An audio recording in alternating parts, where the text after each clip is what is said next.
Bonjour, aujourd'hui on va parler du thème de la mer. En effet, c'est un thème très présent dans la boîte à merveilles. Donc on va surtout aborder le thème de la mer en rapport avec son rôle dans l'éducation des enfants. Donc pour certains, le rôle de la mère se limite à s'occuper de l'enfant à l'âge où il est assisté pour les actes quotidiens, manger, dormir, se vêtir. Pour d'autres, son rôle est d'une grande importance même à l'âge adulte. Donc laquelle de ces opinions partagez-vous? Ici, nous avons deux conceptions concernant la mère. Pour certains, ils voient que la mère ou plutôt le rôle de la mère, plutôt se limite à s'occuper de l'enfant quand il est encore très très jeune, surtout qu'il n'a pas encore toute son autonomie, c'est-à-dire ne peut pas manger tout seul, dormir ou se vêtir tout seul. Pour d'autres, son rôle est d'une grande importance même à l'âge adulte, c'est-à-dire que même adulte, on a toujours besoin de sa mère. C'est-à-dire que le rôle de la mère ne se limite pas, ne s'arrête pas quand on devient autonome. Au contraire, c'est un rôle qui continue toute sa vie. On va voir quelle opinion on partage et à qui donner tort ou raison. L'introduction, on la commence toujours par la définition du mot-clé qui est ici la mère. Donc la mère, c'est cette femme qui donne naissance, c'est elle qui donne naissance à l'enfant, c'est vrai. Certains prétendent que sa tâche consiste à s'occuper de ses enfants dès leur venue au monde pour qu'ils deviennent autonomes. C'est-à-dire, elle s'occupe de l'enfant, lui donne à manger, s'occupe de son hygiène. Et dès que l'enfant arrive à faire tout cela tout seul, pour eux, là s'arrête le rôle de la mère. Pour d'autres, son rôle est sans limite et sa présence est importante à toutes les étapes de la vie. Alors, à qui donner tort ou raison? On va voir ça dans le développement.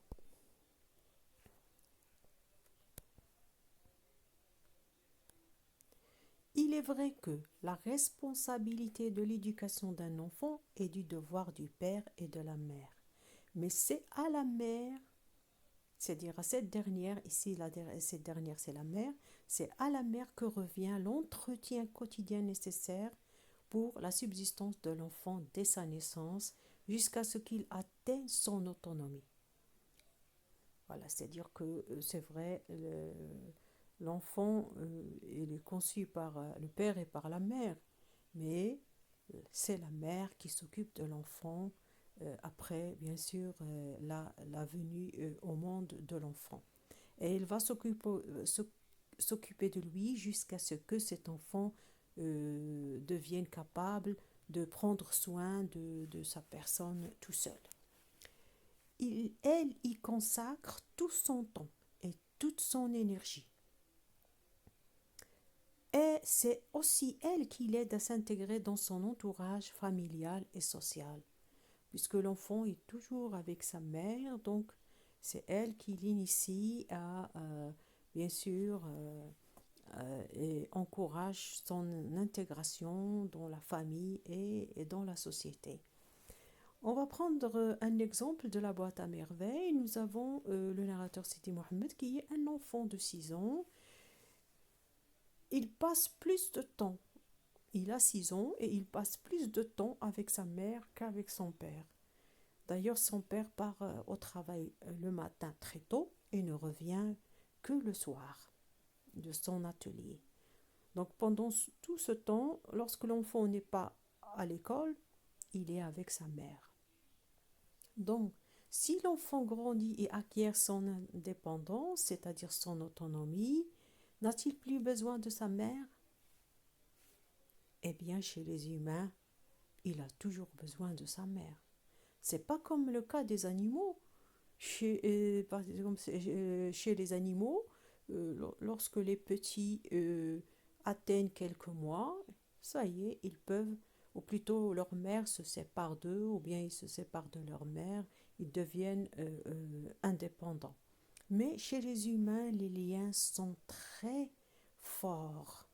Les liens d'amour et les sentiments entre la mère et l'enfant, ils sont très forts et le deviennent encore avec le temps.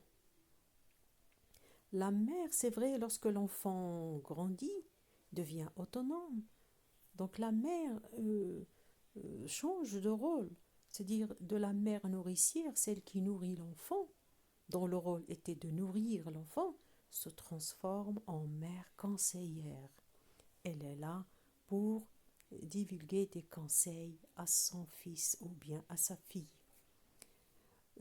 On peut dire que là commence l'intégration sociale, l'intégrer, que ce soit là, dans la famille ou surtout dans la société. C'est grâce au conseil de la mère. Adulte, lorsqu'on devient adulte, on vient la consulter pour avoir son avis avant de prendre une décision importante. Donc, la mère devient conseillère, la conseillère. On sait qu'elle a plus d'expérience que nous, alors on revient toujours vers elle pour, bien sûr, chercher c'est-à-dire la bonne conduite à avoir dans notre vie. Elle est toujours disponible pour offrir son soutien physique, moral et même financier parfois. Donc la mère, elle est toujours là pour nous aider physiquement, moralement, financièrement. Parce que la mère, c'est une personne très généreuse. On va voir un autre cas où la mère est absente, comme le cas d'Antigone. Antigone, c'est une fille de 17 ans. Elle a 17 ans, elle a tout pour être heureuse, mais la seule chose qu'elle n'a pas, c'est sa mère.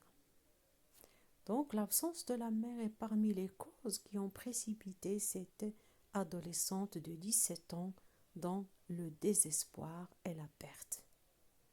La présence de la mère, parce que la présence de la mère donne de la confiance et de l'assurance. On arrive à la conclusion, en guise de conclusion, on peut dire que ceux qui avancent que la tâche de la mère n'est importante que pendant la petite enfance lui font beaucoup de tort. C'est-à-dire, ils oublient on peut dire, le dévouement de la mère, les efforts, les nuits blanches qu'elle a passées pour s'occuper de son enfant. Voilà, donc ça, c'est lui faire du tort de parler comme ça. C'est un être qui se dévoue au maximum pour le confort de ses enfants. Et on termine notre, on peut dire, notre exposé par la phrase d'un auteur: Dieu est si bon d'avoir fait si bonnes les mères. En effet, les mères, elles sont si bonnes. Voilà, ma vidéo touche à sa fin et j'espère que vous serez nombreux à vous abonner à ma chaîne. Et n'oubliez pas de laisser des commentaires.